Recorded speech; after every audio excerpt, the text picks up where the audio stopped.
3, 2, 1, 0.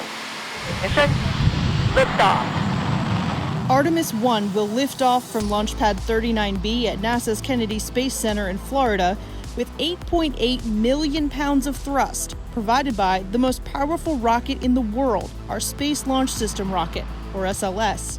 The uncrewed flight will be the first integrated test of SLS, our new Orion spacecraft, and exploration ground systems at Kennedy. Artemis 1 will send Orion beyond the moon, 280,000 miles from Earth, farther than any human spacecraft has ever flown. This is not NASA doing this. This is the United States of America doing this program, the Artemis program, and there are companies all across our country that have a part in it, so there is kind of this wave of excitement being generated just by saying, we're going back to the moon. After the upper stage of the rocket separates from Orion, the upper stage will deploy small satellites over several days to perform science experiments and technology demonstrations.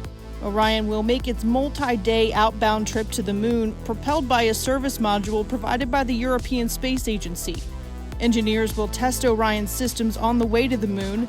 Then, Orion will fly about 60 miles above the lunar surface, using the moon's gravity and engines on the service module to enter a lunar orbit.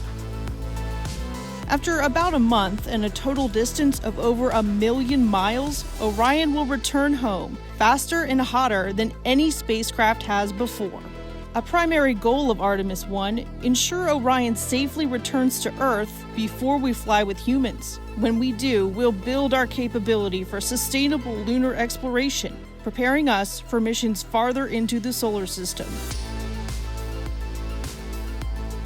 Initially, what we'd like to do is start establishing a presence on the moon. So we're going to establish going back there on a regular basis, and then we'll end up setting up Gateway, and we would launch to the Gateway, and from Gateway, land on the surface of the moon.